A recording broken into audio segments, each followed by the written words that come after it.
This episode of Because Science is sponsored by CW's Batwoman. It would be laughable to suggest that the Joker has never done anything truly crazy in his 79 years as Batman's arch nemesis. But are his actions crazy enough to be considered legally insane? Let's get technical.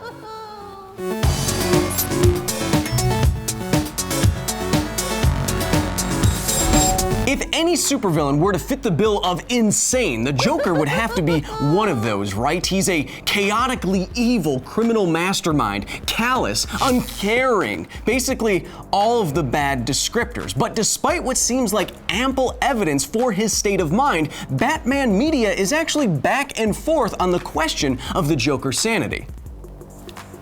Utility belt markers. In popular culture, the Joker is sometimes seen in a straitjacket in an asylum and is obviously insane. Still other times, we see him in a similar situation, but he is faking insanity. And still other Bat media suggests that he is super sane, whatever that's actually supposed to mean. The Joker has been through Gotham's criminal justice system enough times that it is now worth asking, is the Joker considered, in the eyes of actual law, criminally insane? Would he be actually sent to a place like Arkham Asylum? Let's try putting the Joker on trial. He spooks me. First, some clarification. We have often seen the Joker in the Elizabeth Arkham Asylum for the criminally insane, which implies that he's not just evil or dastardly and just was put there, but that he stood trial at some point and used the insanity defense. In a court of law, this means that the Joker was caught and then put on trial for his crimes, but then acquitted by reason of insanity. Successfully using the insanity defense, though, doesn't mean you are just released, of course. Those that are acquitted because of this defense are then usually sent for some kind of psychiatric or mental treatment, often to an institution like Arkham. In U.S. criminal justice, less than 1% of all criminal cases try to use the insanity defense, and less than 25% of that 1% are actually successful. These are very small numbers, and they might be surprising to you, but I think that's because pop culture makes it seem like the insanity defense is used a lot and is pretty easy to do, but that's not the case. Pop culture has a much less nuanced view of what the insanity defense actually is. Where is he? For example, criminal insanity, as defined by the court system, is not necessarily dependent on mental illness. We may have given the Joker some kind of actual brain disease in a previous episode of this program, but having something like this or suffering from it does not immediately mean you can successfully use the insanity defense. Ew. That being said, 90% of defendants who have used the insanity plea have had some previous mental health diagnosis, but it's not a prerequisite. For example, someone with schizophrenia can still be criminally convicted of homicide. Legal insanity also does not depend on a defendant's ability to represent themselves in court and to actually stand trial, nor does it depend on the defendant's danger to themselves and to others in the courtroom. In other words, a defendant's competency at the time of trial does not affect their legal responsibility at the time of the crime they stand accused of. Ow, is everything a buzzer with this guy? And adding to the complexity, the insanity defense isn't available in all jurisdictions, at least in the United States. You cannot plead insanity in Kansas, Utah, Idaho, or Montana. And after the attempt on President Ronald Reagan's life in 1981, where the perpetrator was found not guilty by reason of insanity, the burden of proof for the insanity plea has been shifted onto the defendant themselves. And so, in a real court of law, in the right jurisdiction, the Joker and/or his lawyers would have to prove with a preponderance of evidence that the clown was not legally responsible for his crimes because of some mental disease or defect of reason. Given everything we know about Bat media, the Joker seems like he still has a pretty good case, right? But I do not think that a real lawyer would want the Joker to make this insanity plea. So, let's put the Joker on trial. If we examine the Joker's case, can this clown truly be defended by insanity and sent to a place like Arkham Asylum? To the cow courtroom. Ladies and gentlemen of the jury, Now, I may be just a simple supervillain lawyer, but it's my job today to convince you that my client here, Mr. Joker, is not guilty by reason of insanity. And like most courts in the United States would do, I will be asking you to consider acquittal in light of something called the McNaughton Rule. The McNaughton Rule, established all the way back in 1873 in a British courtroom after a man was found not guilty by reason of insanity after trying to eliminate the Prime Minister, has 3 conditions. Each jurisdiction has their own version of these conditions, but it has 3 conditions, 2 of which must be met. First, in this case, there must be some disease of the mind, like a psychological disorder or mental illness or defect of reason, something that would affect personal responsibility. Ladies and gentlemen of the jury, I present to you Exhibit A. Now, wouldn't a man who rolls around razor blades in his mouth have some kind of defect of reason? I would argue that is affirmative, and you need some sort of disease or defect, or else these other 2 rules will just mean not too much at all. Sorry, it just gets hot in these void courtrooms. Next, I ask you to consider the nature and the quality of the crime. Now, the Joker may not know what he is doing. When he's releasing his Joker venom or toxin, he might just actually think that it's harmless helium or something. So, ladies and gentlemen, I present to you Exhibit B, the very first appearance of the Joker in comics. And from it, you can see that he definitely knows his gags are deadly and intentionally creates them to be deadly. Not great from a case.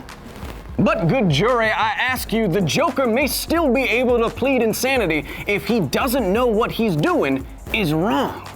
If the Joker truly doesn't know right from wrong and isn't able to link actions with consequences, then we cannot find him truly responsible for his actions. So I present to you Exhibit C, in which the Joker clearly knows that he's a bad guy and he likes being a bad guy. The Joker may not care about the morality of his actions, or he may just think it's funny, but still, he does know the difference between good actions and evil ones, and none of this is really helping my case. Ladies and gentlemen of the jury, I know that movies and comic books and TV shows and video games and other pop culture laugh-em-ups consider the Joker to be criminally insane, but from all the evidence we've seen here today, the clown clearly knows the difference between right and wrong.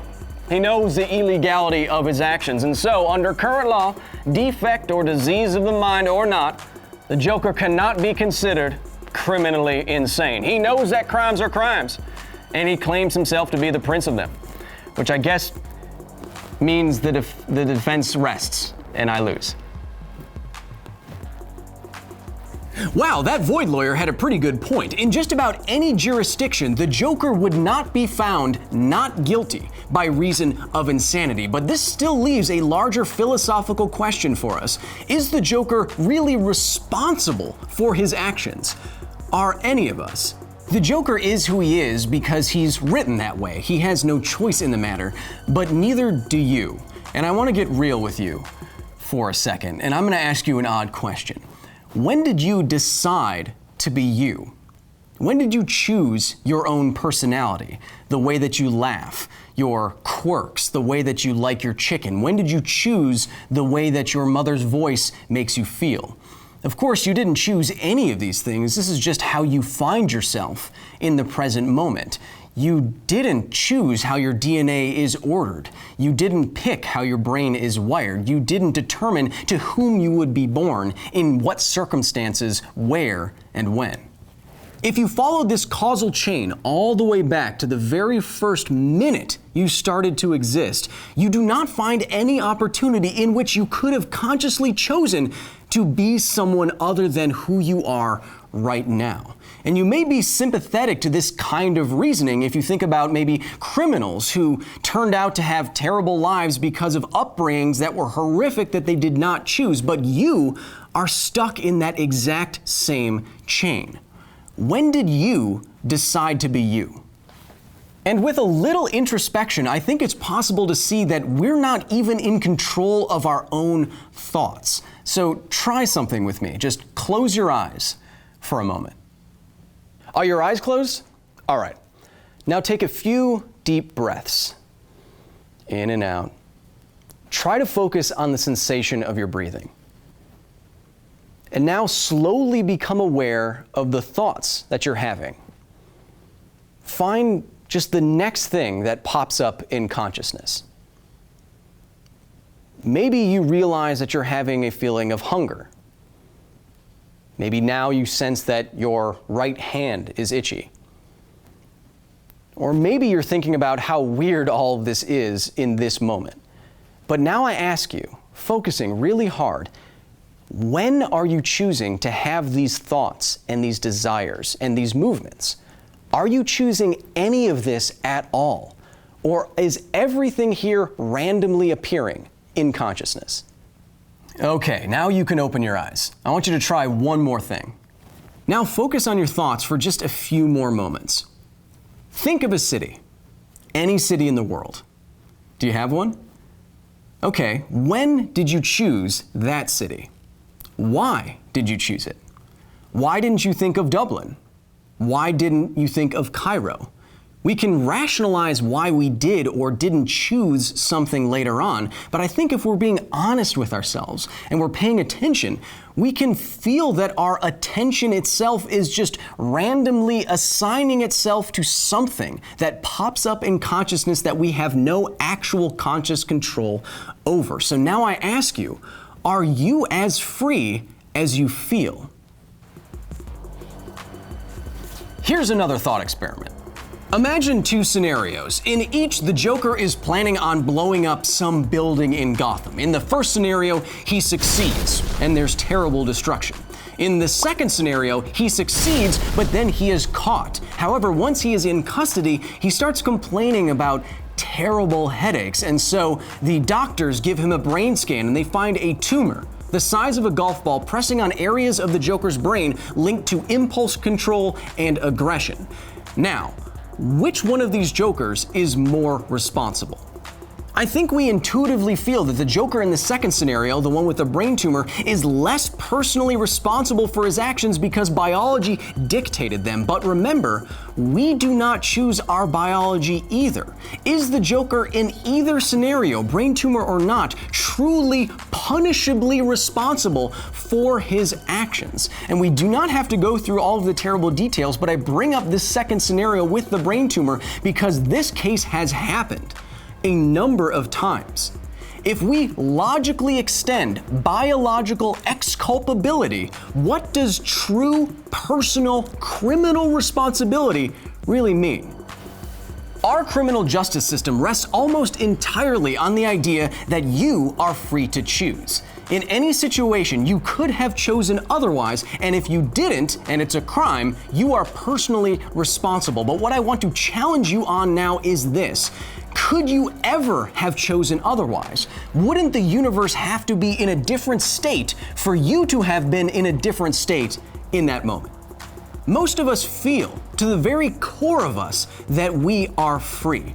But is this feeling just some possible evolutionary advantage for highly social animals interacting with each other? With some honest interrogation, we can ask the question, is free will just an illusion? I'm not saying that we should abolish all jails and all of our thinking about criminal responsibility. The Joker and other violent offenders do make more sense behind bars and removed from society. But with our more scientific thinking about choosing and choice, should they be punished in a personalized way for being what they are through no choice of their own? Would you punish a shark? Would you punish a bear? It makes sense to separate us and them just for safety, but it makes less sense maybe to punish them with some feeling of revenge or malice or retribution. I challenge you to think about these issues.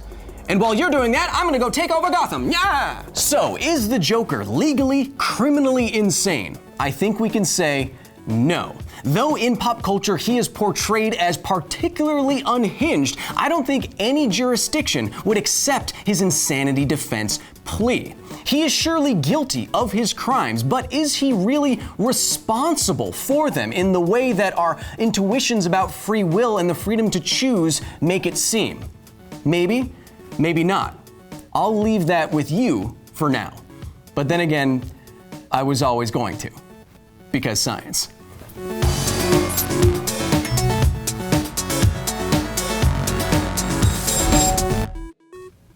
You're still thinking about that free will stuff, aren't you? Yeah, I know. But you couldn't have done otherwise, so. And I guess I can't do otherwise than want to. Thanks again to CW's Batwoman for sponsoring today's episode. 3 years after the disappearance of Bruce Wayne, Gotham City has a new protector, Batwoman. However, in order to become the city's symbol of hope, Kate Kane must first overcome her own demons. Her time is now. Catch the new series Batwoman only on the CW, Sundays at 8/7 Central or next day on the free CW app. Thank you so much for watching, Penelope. If you like this episode, you will probably like some of our other Batman and Joker related episodes, like what's in Joker's laughing gas and what disease might the Joker actually have. If you want to suggest ideas for future episodes or just follow what we're doing across the internetiverse, you can follow us here at these handles. It's a word.